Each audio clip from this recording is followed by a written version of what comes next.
कुछ ही देर बाद माजा और उसके दोनों साथी उन बादलों की ओट में ओझल हो गए। राजा का मकान ठीकरा नामी गांव में था।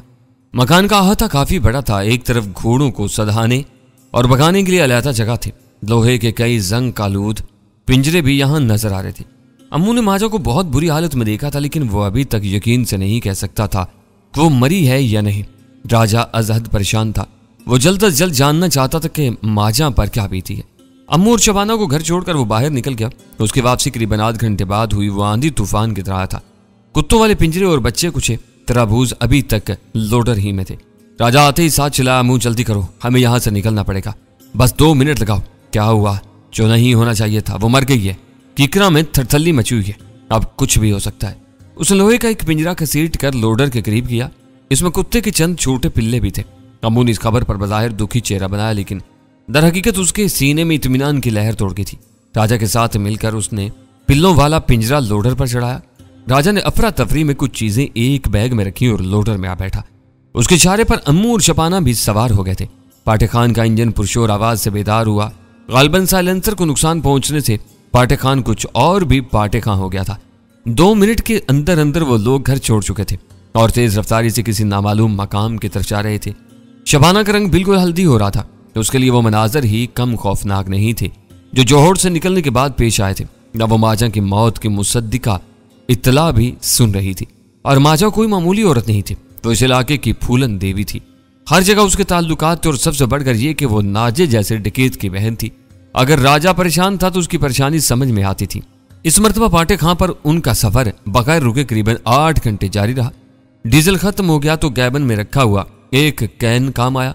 एक जगह इन्हें सख्त जान पाटे खान का पहिया भी तब्दील करना पड़ा। इनका सारा सफर कच्चे रास्ते और बेआबाद जमीनों का था। छोटे मोटे टीले और कटी फुटी जमीन इनके रास्ते में आ रही थी। वह पंजाब की एक और दूर दराज बस्ती में पहुंचे। इसका नाम शादपुर था। एक छोटा सा गांव था। यहां से करीब तरीन पक्की सड़क करीबन 20 किलोमीटर के फासले पर थी। नजदीकी शहर खुशाब था और इसका फासला भी कम बेश 40 किलोमीटर था। शादपुर से बाहर ही आमों का एक बड़ा बाग था। इस बाग के अंदर एक खुले अहाते वाला घर था। यह बाग और जगह कबीर अहमद नामी एक अधेड़ उम्र शख्स की मलकियत थी। वो एक टांग से माजूर था और बैसाखी के सहारे चलता था। 2-3 साल पहले कबीर को राजा ने एक बड़े हादसे से बचाया था। इन दिनों कबीर की अपनी ट्रैक्टर ट्राली थी। वो फल बेचकर खुशाब मंडी से गांव वापस आ रहा था। टोना के करीब उसे मोटरसाइकिल सवार हाजनों ने रोक लिया और लूटने की कोशिश की। उन्होंने उसकी टांग में गोली मारी। फायर की आवाज सुनकर राजा अपने लोडर पर वहां पहुंचा। उसके पास पिस्तौल था। उसने हवाई फायर की और डाकुओं ने इस पर सीधी फायरिंग कर दी। दोनों तरफ से गोलियां चली। डाकुओं का एक साथी शदीद जख्मी हुआ, दूसरे को राजा ने पकड़ लिया था। इर्द गिर्द के खेत मजदूर मौका पर पहुंच गए और डाकू फरार हो गए। कबीर अहमद इस वाक़े के बाद राजा का बहुत ज्यादा एहसानमंद था। उसने 2-3 बार राजा को खत लिखा कि वो इसके पास शादपुर आए। वो खुद तो टांग के जख्म की वजह से कहीं आने जाने के काबिल नहीं रहा था। अब राजा अम्मू और शबाना समेत इस शख्स के पास पनाह के लिए पहुंचा था। 40-45 साल कबीर अहमद एक खुश इखलाक और हमदर्द शख्स साबित हुआ। उसने तीनों को महसूस नहीं होने दिया कि वो किसी अजनबी जगह पर है। राजा ने कबीर अहमद को असल कहानी नहीं सुनाई थी। ताम बताया था कि एक दुश्मनी की वजह से उसे कम अज कम 1.5-2 माह के लिए यहाँ पनाह चाहिए।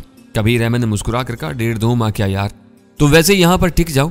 देखो बाग उजड़ रहा है, मेरा आगे पीछे कौन है जो उसे संभालेगा? घर वाली अल्लाह के पास चली गई है। एक बेटी थी जो ब्याह कर अपने घर की होगी। बेटा ऐसा दुबई गया है कि उसने साल से पलट कर नहीं देखा। यह बड़ी ठंडी और पुरसकून जगह थी। हर तरफ दरख्तों के साए थे। कबीर ने एक छोटा ट्यूबवेल लगा रखा था जिसे पंपी कहते थे। यह पंपी डीजल इंजन से चलती थी। कबीर ने शायद अपनी तन्हाई कम करने के लिए बहुत सी मुर्गियां, बतखें और तोते पाल रखे थे। कुछ बतखें और मुर्गियां बहुत महंगी थीं जिन्हें वो लाहौर से लेकर आया था। कबीर यहाँ अपने नहायत काबिल एतमाद मुलाजिम मोहम्मद शरीफ और उसकी बीवी मरियम के साथ रहता था। वो दोनों बे औलाद थे। कबीर ने अम्मू को पुत्र और शबाना को धी रानी कहकर बुलाना शुरू कर दिया। राजा को उसके नाम से बुलाता था। राजा इसे वड्डा भा कहता था। गांव में कबीर ने अपने मिलने वालों को यही बताया कि ये उसके दूर पार के रिश्तेदार हैं। वो तीनों एक नहायत महफूज मकाम पर आ गए थे। इसके बावजूद राजा अम्मू और शबाना के दिलों में माजा की मौत का खौफ मौजूद था। यकीनी बात थी कि इलाके में बड़ी खलबली मची होगी। शबाना को यह डर भी था कि कहीं इस वाक़े की वजह से उसकी वालदा और दीगर रिश्तेदारों पर कोई आफत ना आ जाए।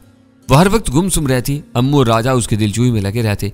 वह हर आहट पर चौंक जाती। हर अजनबी को देखकर उसकी आंखों में रंग पीला पड़ जाता।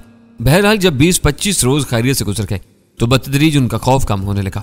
उन्होंने भांप लिया कि वो यहाँ खैरियत से हैं। एक रोज रात को बड़ी मजेदार हवा चल रही थी। अम्मू और राजा घर की छत पर चारपाइयां डाले लेटे थे। और सिगरेट फूंक रहे थे। अम्मू ने दिल फुकार लिया जब मैं कहा, बाहर आ जा, मेरी माँ का पता कराओ, अल्लाह जाने वो किस हाल में होगी। वो तो मेरे बगैर एक दिन भी बड़ी मुश्किल से गुजारती थी।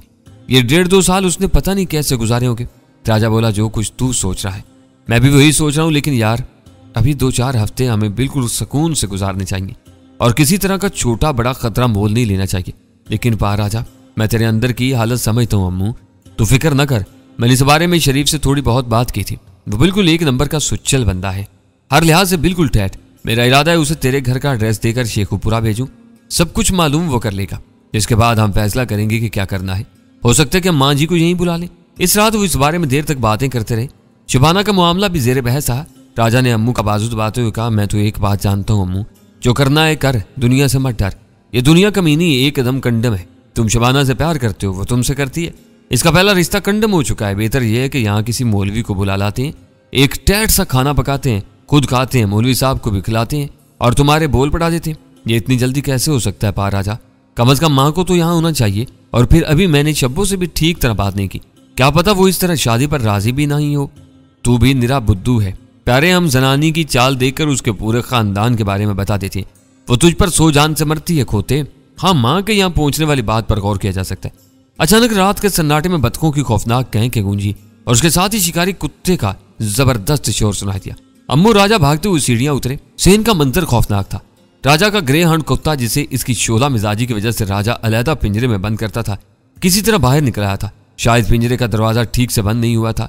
ये कुत्ता कबीर अहमद की नायाब बतखों पर हमलावर था। वो एक बतख को उधेड़ कर फेंक चुका था और अब दूसरी पर हमलावर हो रहा था। कबीर अहमद भी अपनी बैसाखी के सहारे बाहर निकल आया था और बुरी तरह चिल्ला रहा था। कुत्ते ने अब जिस बतख को मुंह में दबोचा था वो नर यानी बतखा था। 6 मादा बतखों के लिए ये नर कबीर अहमद ने बड़ी मुश्किलों से ढूंढा था। अब यह परिंदा किसी भी वक्त टुकड़ों में तकसीम हो सकता था। पारे पारे, राजा ने कुत्ते को उसके नाम से पुकारा और उसे रोकने की कोशिश की। कुत्ते ने फकत 1 सेकंड के लिए तड़पते हुए बतखे को छोड़ा और दोबारा पकड़ लिया। वो पूरी तरह मुश्तिल था। छोड़ दे पारे, मैं कहता हूं छोड़ दे। राजा ने एक बार फिर पारे के पट्टे पर हाथ डालने की कोशिश की मगर नाकाम रहा। अम्मू बेसाख्ता राजा की मदद के लिए आगे बढ़ा तो उसने भी पारे को उसके नाम से पुकारा। यकायक सूरत-ए-हाल में ड्रामाई तब्दीली वाक़ई हुई। कुत्ता जख्मी परिंदे को छोड़कर जबरदस्त शोर मचाता हुआ हाथे में चकराने लगा। रुक जा पारे, रुक जा। अम्मू उसके रास्ते में आया। यह अमल खतरनाक था मगर कार कर रहा। कुत्ता अम्मू के इर्द गिर्द चकराने लगा, फिर चंद सेकंड में उसके पांव में लौटने लगा। अम्मू ने उसकी थूथनी सहलाई, उसकी पूंछ पर हाथ फेरा और अपने कलावे में ले लिया। उसके साथ ही उसने राजा को इशारा किया। वो पहले से तैयार था। उसने आगे बढ़कर कुत्ते के मुंह पर हिफाजती जाली चढ़ा दी। कुछ ही देर बाद वो उसे दोबारा पिंजरे के अंदर पहुंचाने में कामयाब हो गए। बड़े साइज के खूबसूरत बतखे को जख्म तो आए थे मगर तिब्बी इमदाद से उसकी जान बचाई जा सकती थी। कबीर अहमद और शरीफ उसे लेकर जल्दी से गोदाम की तरफ चले गए। इस वाक़े ने राजा की नजर में अम्मू की अहमियत और बढ़ा दी थी। अम्मू पर उसके एतमाद में भी इजाफा हुआ। अगली सुबह जब एक गर्म और तवील दोपहर की शुरुआत हो रही थी, वो घने बाग की ठंडी छांव में चारपाइयां डाले बैठे थे। राजा ने सिगरेट का कश लेते हुए कहा, अम्मू यार, तेरे अंदर कोई खास बात जरूर है। आज किसी पीर फकीर की दुआ है तुझे। पालतू जानवर तुझसे बड़ी जल्दी हिल जाते हैं। ये बात तुम ही मुझे बता रहे हो। पहले तो किसी ने नहीं कहा, पहले किसी ने गौर ही नहीं किया होगा। पर मेरा तो काम ही जानवरों को सधाना है, खासतौर से अड़ियल जानवरों को। अच्छा महाराजा, मुझे याद आया जब हम माजा की हवेली से निकलने का प्रोग्राम बना रहे थे, तुमने कहा था कि तुम्हारी एक छोटी सी शर्त भी है। हाँ, लेकिन वो कोई ऐसी खास शर्त नहीं है, तुम आसानी से पूरी कर सकते हो। बल्कि अब तो ये तुम्हारे फायदे में भी है। मैं चाहता हूं कि तुम कुछ अरसा मेरे साथ मेरे पास ही रहो। मुझे पूरा यकीन है कि तुम घोड़ों और शिकारी कुत्तों को सधाने में मेरी जबरदस्त मदद कर सकते हो। अगर मैं तुम्हें कुछ खास गुर बता दूं तो तुम देखते ही देखते मास्टर बन सकते हो। और मैं तुम्हें सच कहता हूं, इस काम में बड़ा फायदा है। एक सधाया हुआ टैट नस्ल का कुत्ता आराम से 15-20 हजार का बिक जाता है। खर्चा वगैरह निकाल कर इसमें से 7-8 हजार तो बच ही जाता है। ये चौधरी लोग पैसे देकर अपने घोड़ों को भी शिकार के लिए ट्रेन करवाते हैं। पर पाराजे, मैं तो माँ और शब्बों के साथ रहना चाहता हूँ और पता नहीं वो यहाँ रहना चाहेंगी या नहीं। जब सारी बात का पता तुम्हारी अम्मी को चलेगा तो देखना वो खुद कहेगी कि तुम अभी यहीं रहो। माजा की जान न जाती तो फिर और बात थी, पर अब तो इसके वारिस हम तीनों के खून के प्यासे हो रहे हैं। वो हमें दूर दूर तक ढूंढेंगे। हम तीनों जितने महफूज इस जगह पर हैं, कहीं और हो ही नहीं सकते। राजा की बातों में वजन था। अभी तक उसकी तरफ से कोई ऐसी बात नहीं हुई थी कि अम्मू उसके बारे में शक और शुबह का शिकार होता। इसमें कुछ खराबियां जरूर थी। वह शराब और औरत का शौकीन भी था, लेकिन अम्मू और शबाना से उसका रवैया बहुत अच्छा था। शबाना के साथ उसका रवैया बड़े भाई जैसा था। रात को अम्मू सोने के लिए बिस्तर पर लेटा तो वो सारी बातें उसके जहन में घूमने लगी जो आज दोपहर राजा के साथ हुई थी। कल रात उसने जिस तरह मुश्तिल पारे को कंट्रोल किया और संभाला था, वो खुद उसके लिए भी हैरान कुन था। वो सोचने लगा कि वाकई इसमें भी खास सलाहियत मौजूद है या पैदा हो रही है। इसे कई बातें याद आने लगी। जब एक मौका पर माजा ने सख्त नाराज होने के बाद इसे कुत्तों वाली कोठरी में बंद करवा दिया था। वो बहुत सहमा हुआ था। इसे पता था कि खौफनाक कुत्ते यहाँ इसका जीना हराम कर सकते, लेकिन फिर एक दिन में ही इसे अंदाजा हो गया कि कुत्तों ने इस कमरे में इसे अपने साथ शरीक कर लिया है। इस सूरत हाल ने माके और कालिए वगैरह को भी हैरान किया था। फिर इसे डेरे की भूरी भैंस वाला वाकया याद आया। यह बड़ी शानदार भैंस थी, लेकिन दूध धोने के लिए किसी को नजदीक नहीं आने देती थी। सब कोशिश करके हार गए थे, मगर अम्मू ने देखते ही देखते उसे आराम कर लिया था। ये बातें याद करके अम्मू के अंदर खुशी की एक लहर सी दौड़ने लगी। उसने कहीं से सुना था कि कुदरत जब दुख देती है तो उसका मुदावा भी करती है। कई दफा दुख बहुत बड़ा होता है, इंसान अंदर से टूट फूट जाता है, लेकिन इसका मदावा भी किसी सूरत आस पास ही मौजूद होता है। और अगर इंसान हिम्मत ना हारे तो यह मदावा इसे मिलता है। अम्मू के लिए मां से बिछड़ने का दुख भी बहुत बड़ा था, नाकाबिले बयान और नाकाबिले बर्दाश्त। अम्मू ने यह दुख झीला था। शायद दुख के अंदर से खुशी और सलाहियत की ये छोटी सी कोंपल फूटी थी। अम्मू अजीब सी कैफियत महसूस कर रहा था। वो अपनी जगह से उठा तो उसके पहलू में राजा अपनी चारपाई पर सो रहा था। कुछ फासले पर कबीर अहमद और शरीफ की चारपाइयां थीं। शब्बो नीचे बरामदे में शरीफ की बीवी के साथ सो रही थी। अम्मू नंगे पांव आहिस्ता आहिस्ता कच्ची सीढ़ियां उतर कर नीचे आते में आ गया। पारे के पिंजरे की चाबी उसने राजा के तकिए के पास से उठा ली थी। वो पारे के पिंजरे तक पहुंचा। पारा गैर मामूली कद काठ वाला नहायत ताकतवर लेकिन खतरनाक जानवर था। राजा भी फिलहाल उसके करीब जाते हुए हिचकिचाता था। अम्मू ने उसका पिंजरा खोला। एक अजीब सा एतमाद था अम्मू के अंदर। सीने में सनसनीखेज धड़कनें जागी हुई थी। अपने गैर मामूली एतमाद के सहारे ही अम्मू ने हाथ बढ़ाए और बग्याड़ी यानी हिफाजती जाली पारे की थूथनी से उतार दी। दरवाजा खुलते ही पारा अम्मू की तरफ आया। उसे सीधा उसकी गर्दन पर झपटा मारा। वो चाहता तो एक ही झटके में अम्मू की शहरग उधेड़ सकता था, लेकिन यह दोस्ताना झपटा था। वो उसकी गर्दन से अपनी गर्म थूथनी रगड़ने लगा। इसका पारा सिफ्त जिस्म मचल रहा था और दुम की गर्दिश बड़ी तेज थी। अम्मू ने उसकी कमर और थूथनी पर हाथ फेरना शुरू किया तो उसकी बेकरारी कम होती चली गई। अब वो अम्मू के पांव में लौट रहा था और होले होले अपना जिस्म उसके जिस्म से रगड़ रहा था। इसकी हल्की हल्की आवाज में पसंदीदगी का इजहार था। यकलख्त अम्मू चौंक गया। डरी हुई तेज सरगोशी अम्मू के बिल्कुल पास से उभरी। ये क्या कर रहे हो अम्मू? अम्मू ने मुड़कर देखा। ये शब्बो थी। मध्यम चांदनी में उसकी फूलदार ओढ़नी सीने पर फैली हुई थी और बाल जो अब काफी बड़े हो गए थे रेशम की तरह चमक रहे थे। कुछ नहीं शब्बो, ये बिल्कुल राम है। देखो कैसे लाड कर रहा है। लेकिन ये तो बहुत खतरनाक है। उसने तो राजा भाई को भी जख्मी कर दिया था, मगर हमें नहीं करेगा। ये देखो किस तरह लोटे लगा रहा है। अम्मू ने सरगोशी में कहा। शब्बो हैरत ज़दा थी। इसे जैसे अपनी आंखों पर भरोसा नहीं हो रहा था। अम्मू इसे सहला रहा था, पुचकार रहा था और गाहे बगाहे अपने साथ लिटा रहा था। शबाना डरे हुए अंदाज में कुछ फासले पर खड़ी थी। फिर अम्मू ने शबाना का हौसला मजीद बढ़ाने के लिए अपनी नंगी कलाई पारे के खुले हुए जबड़े में दे दी। एक यकीन था कि पारा इससे नुकसान नहीं पहुंचाएगा और ऐसा ही हुआ। पारे ने अम्मू की कलाई अपने नहायत नुकीले दांतों में खोले से दबाए रखी और अपनी अदाएं दिखाता रहा। कहा है ना पास आ जा, कुछ नहीं कहेगा। अम्मू ने सरगोशी में शबाना को पास बुलाया।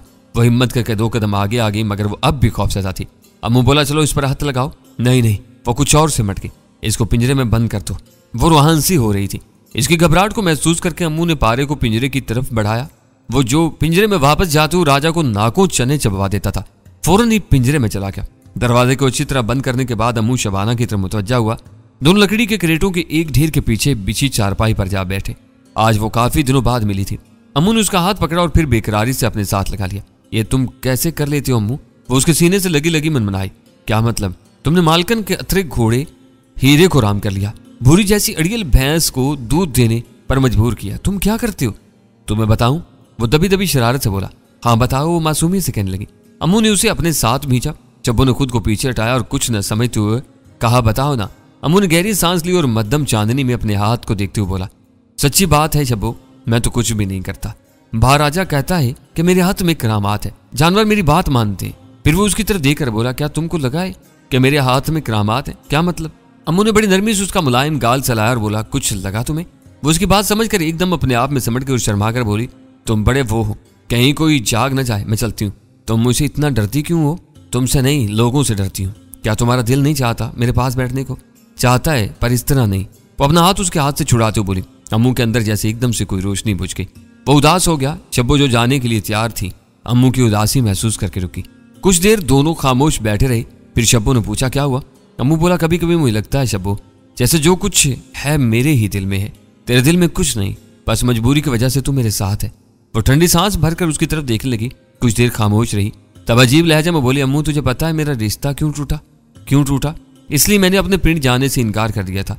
जब मालकन के बंदे मुझे और तुम्हें दरिया से पकड़कर वापस लाए और मालकन ने हम दोनों को मारा पीटा तो उसके 1.5-2 महीने बाद मालकन का गुस्सा ठंडा पड़ गया।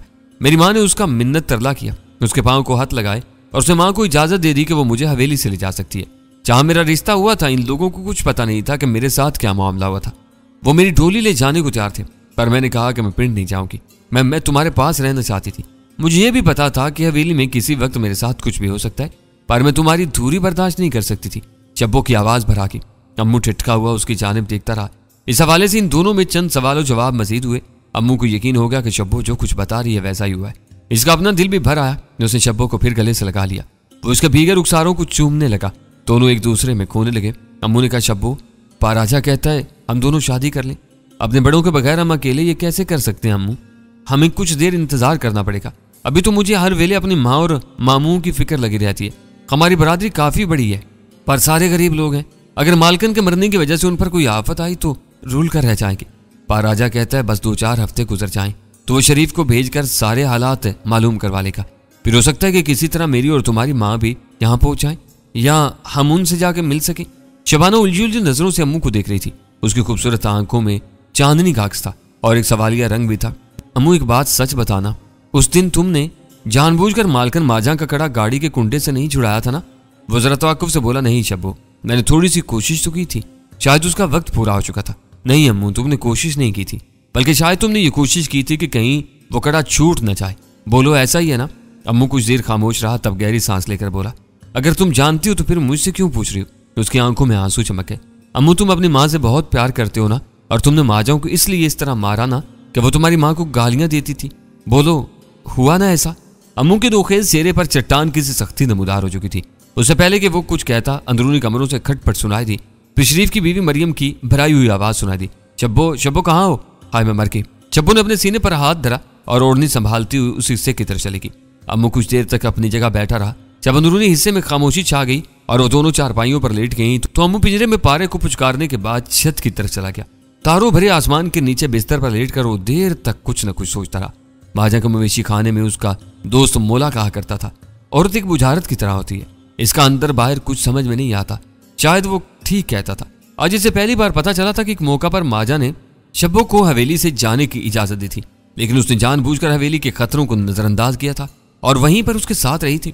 इस तरह वो अपने रिश्ते से भी जान छुड़ाने में कामयाब हो गई थी। और ये सब कुछ अम्मू के लिए था। 3-4 हफ्ते बाद अम्मू के लिए शदीद परेशानी का दौर शुरू हुआ। राजा ने वादे के मुताबिक शरीफ को अम्मू की वालदा का अता पता देकर शेखुपुरा भेजा और उसे सारी जरूरी हदायत भी दी। शरीफ की वापसी पूरे 6 दिन बाद हुई। अम्मू बहुत बेचैनी से उसका इंतजार कर रहा था।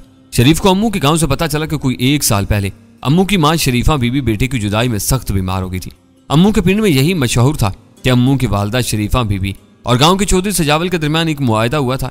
इस मुआहदे के मुताबिक शरीफा के पुत्र इमरान उर्फ अम्मू को करीबन 1.5 साल तक शहनशाह पीर के मजार पर खादिम बनकर रहना था, ताकि चौधरी के पुत्र पर से आसमानी बिजली वाली नहुसत खत्म हो सके। इस काम के लिए शरीफा बीबी ने चौधरी सजावल से काफी सारे पैसे लिए थे और अपनी जमीन के कागजात वगैरह भी ठीक करवाए थे। तो उसने चौधरी सजावल से वादा किया था कि इसका पुत्र अम्मू पूरे 17 चांद तक शहनशाह पीर के मजार पर जाकरी करेगा। लेकिन सिर्फ 5 महीने बाद ही उसका पुत्र अम्मू मजार से फरार हो गया। इसे ढूंढने की बड़ी कोशिश की पर वो नहीं मिला। किसी ने बताया कि वो कराची की तरफ निकल गया। मजार से भागते वक्त उसने मजार का चंदे वाला गल्ला भी तोड़ा था और इसमें से 3-4 हजार रुपए निकाल कर ले गया था। सादिक साहब ने कहा था कि चौधरी सजावल के पुत्र वाली नहुसत अब उसके भगोड़े के पीछे है और वो कहीं भी चला जाए चैन से नहीं रह सकेगा।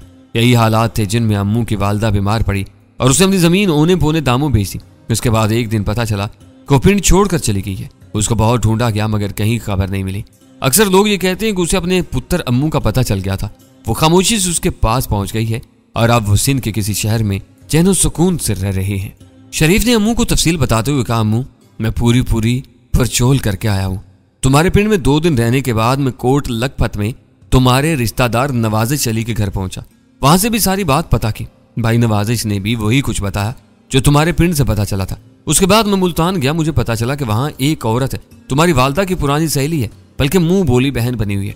तुम्हारी वालदा वहां भी नहीं गई। सुगरा नामी ये औरत खुद भी तुम्हारी वालदा की गुमशुदगी पर सख्त परेशान है और कई महीने से अपने तौर पर उसे ढूंढने की कोशिश कर रही है। शरीफ की बातें सुनकर अम्मू की आंखों में आंसू तर के उसे लगा जैसे उसके हर तरफ गहरी तारीकी छा गई है। उसका नंगे पांव के नीचे जलती जमीन है और वो अपनी माँ को आवाजें देता फिर रहा है। कहीं उसकी माँ को कुछ हो ही ना गया हो। वो बीमार थी, उसकी जुदाई में टूटी हुई थी कोई आसरा देने वाला नहीं था उसे। वो कहाँ गई होगी? उसकी सूरत देखने के लिए कहाँ कहाँ ठोकरें खाती रही होगी। उसे सादिक शाह पर, उसके 4 दरवेशों पर और चौधरी सजावल वगैरह पर बेपनाह गुस्सा है। उसके सीने में शोला बन जाने वाली बगावत की चिंगारियां बलाओं का रूप धारने लगी थी। हाँ, वो कमजोर नहीं था, अब वो बहुत कुछ कर सकता था और उसे पता था कि अगर उसकी मां ना मिली तो वो जिम्मेदारों को दिन में तारे दिखा देगा। हाँ, वो काफी बदल चुका था।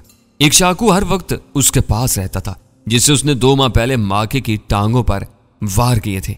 शरीफ ने अपना काम यकीनन जिम्मेदारी से निभाया था, मगर अम्मू जब तक खुद मां को ना ढूंढता उसकी तसल्ली कैसे हो सकती थी। करीबन 1 माह बाद वो राजा के साथ बड़ी खामोशी से लाहौर पहुंचा। फिर अपने खालू नवाज़त अली से मुलाकात की। खालू नवाज़त अली अम्मू को देखकर दंग रह गया था। और तू इमरान, तू एकदम जवान हो गया, उसके खालू ने लरज़ी आवाज में कहा। अम्मू और राजा 2 दिन नवाज़त अली के घर में रहे। उन्होंने अपने पते ठिकाने के बारे में नवाज़त अली को कुछ नहीं बताया, ताहम इससे सारे हालात पूछे। खासतौर से उसने अपनी वालदा के हवाले से सब कुछ जानने की कोशिश की। इस सारी भाग दौड़ में सिर्फ एक नई बात मालूम हो सकी, और वो ये कि अम्मू की वालदा ने जमीन बेची नहीं थी, बल्कि उसे मजबूर किया गया था कि वो कीमती जमीन ओने पोने बेच दे, और यह जमीन अपने एक मुजारे के जरिए दरअसल चौधरी सजावल ही ने खरीद ली थी। दौलत, ताकत और जबर की वही सदियों पुरानी कहानी, गुर्बत, कमजोरी और लाचारी की वही कदीम रुदात। अम्मू शादपुरा वापस आ गया, दिल में बेपनाह दर्द लिए हुए। वो दीवानों की तरह अपनी माँ की तलाश में घूमना चाहता था, लेकिन राजा ने उसे समझाया कि अभी माजा की मौत का वाकया ताज़ा है। हम ज्यादा घूमे फिरेंगे तो हमारे लिए जरूर कोई ना कोई मुसीबत खड़ी हो जाएगी। अभी हमें 4-6 माह बिल्कुल चुप करके गुजारने पड़ेंगे। अम्मू शादपुरा यूं वापस आया जैसे कोई अपना सब कुछ लुटा कर किसी वीराने में आ जाता है। किसी काम में उसका दिल नहीं लगता, किसी करवट चैन नहीं था, भूख ना होने के बराबर रह गई थी। उसकी सोचें बस अपनी माँ के गिर्द ही घूमती थी। कहीं वो उसे हमेशा के लिए छोड़कर तो नहीं चली गई थी? यह सवाल तीर की तरह उसके दिल में लगता था और उसकी दुनिया अंधेर हो जाती थी।